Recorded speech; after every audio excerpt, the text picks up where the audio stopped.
bitter criticism from a country of beaches and pussies and rats, gay rats, from a country of gay rats. Yes, gay rats. Those people over here, they're faggots.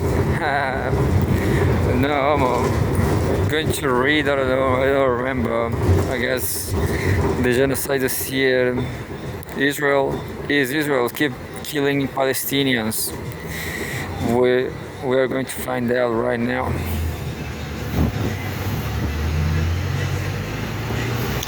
Oh, there's no more beautiful logo. Al Jazeera's beautiful logo, there's no more. Unfortunately.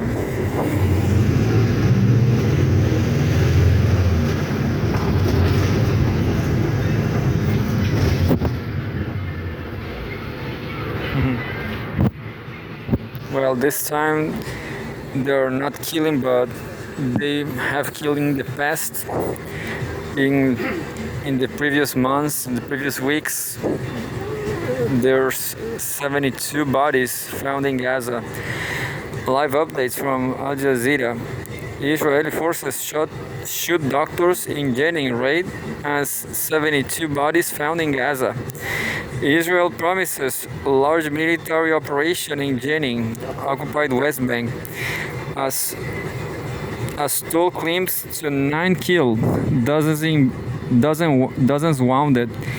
By Brian Osgood, Niels Adler, January 2025, January 21, 2025. And the topics, the summary: at least 9 Palestinians have been killed and dozens wounded in an Israeli army raid on Jenin in the occupied West Bank, according to health officials. Israeli settlers have carried out attacks and acts of aggression across the occupied West Bank, while dozens of Palestinians have been arrested in military raids. And the second topic, the Gaza Strip has been a significant influx of humanitarian aid entry, but challenges remain as many warehouses have been destroyed in Israeli attacks during the war. Israel's war on Gaza has killed at least 47,107 Palestinians and wounded 111,147 since October 7, 2023. At least 1,139 people were killed in Israel during the Hamas-led attacks that day, and more than 200 were taken captive. In a few seconds ago, UN chief calls for maximum restraint amid Israeli West Bank raids.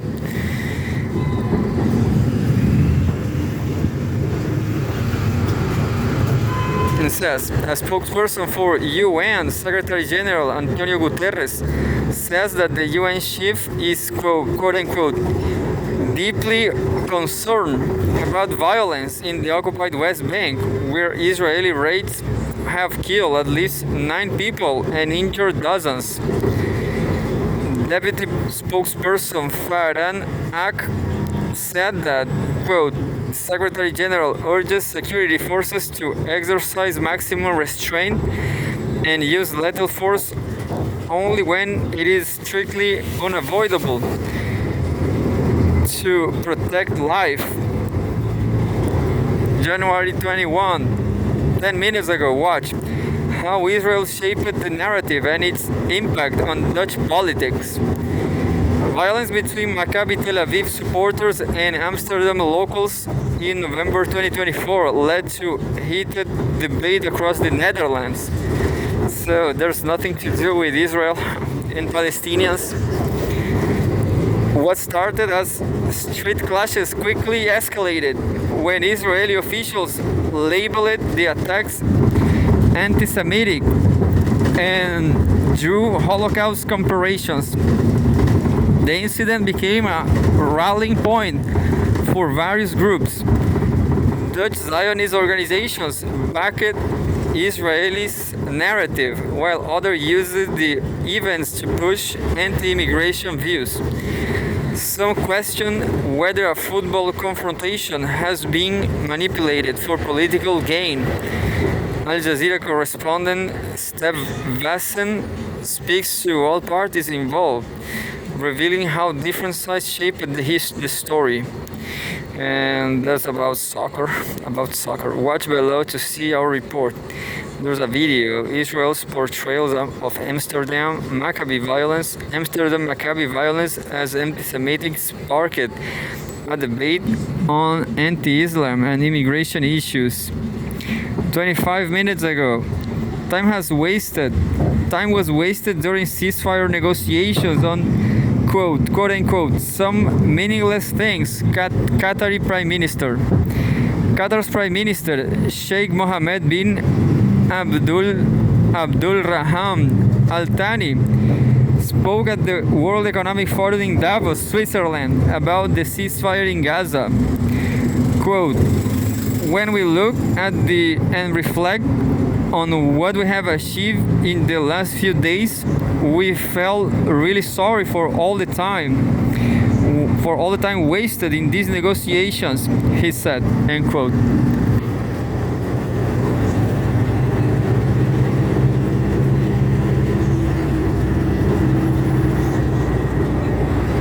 Quote, we have been that the framework that we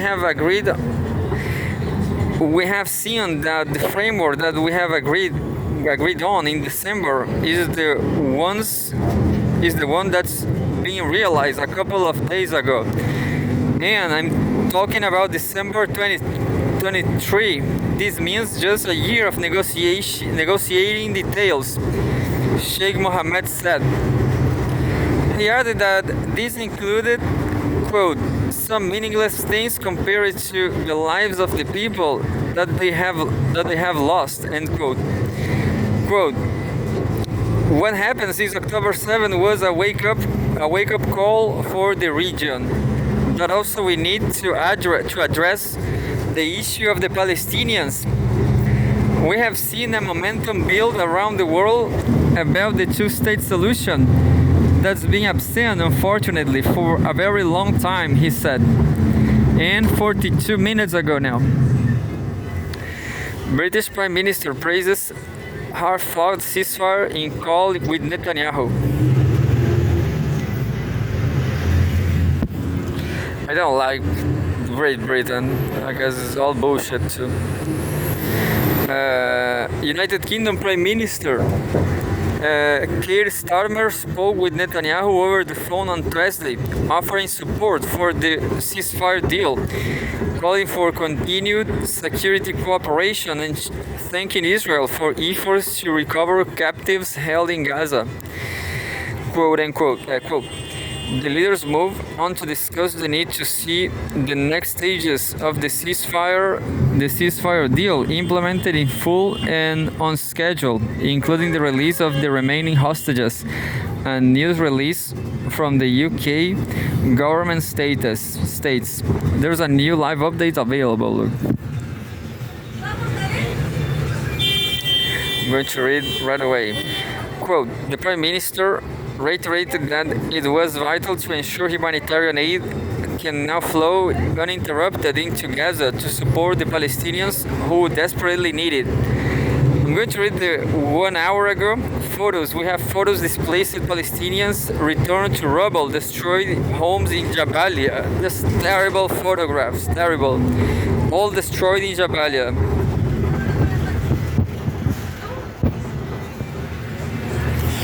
Buildings lie in ruin following a ceasefire between Israel and Hamas in Jabalia in northern Gaza Strip. I guess Israel won.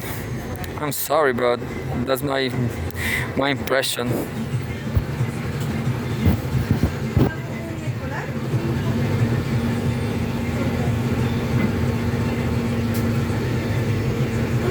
Oh, there is a very interesting news 1 hour ago. Trump's nominee for UN ambassador signals pro-Israel direction. Elise Stefanik, Trump's fiercely pro-Israel pick for U.S. ambassador to the United Nations, says she will seek to ensure that U.S. funds are not pumping up quote-unquote anti-Semitic international organizations, a likely reference to widely discredit Israeli claims that UN bodies such as UNRWA have been infiltrated by armed Palestinian groups.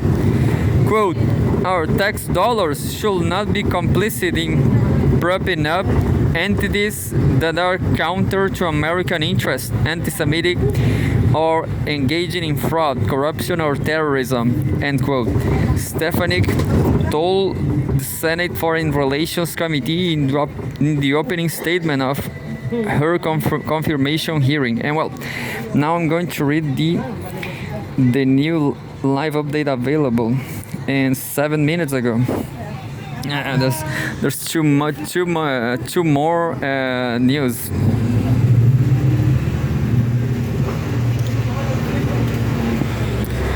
Crazy. Stefanik says Israel has a biblical right to occupy the West Bank.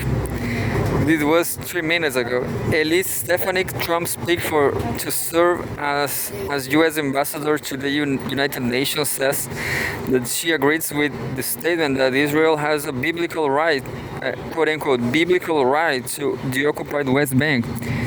A view that contrasts with international law but aligns with the vision of radical Israel settlers.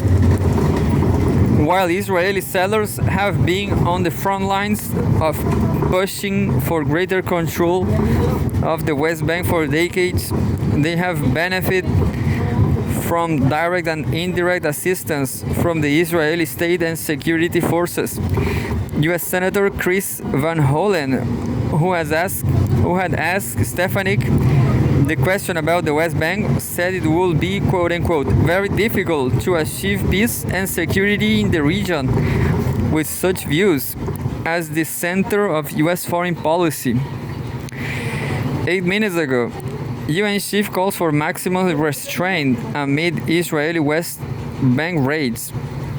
A spokesperson for UN Secretary General Antonio Guterres says that the UN chief is deeply concerned about violence in the occupied West Bank, where Israeli raids have killed at least 9 people and injured dozens. Deputy spokesperson Faraj Haq said that, quote, the Secretary General urges security forces to exercise maximum restraint and use lethal force only when it is strictly unavoidable to protect life. And that's it. Crazy Middle East country, little country Israel.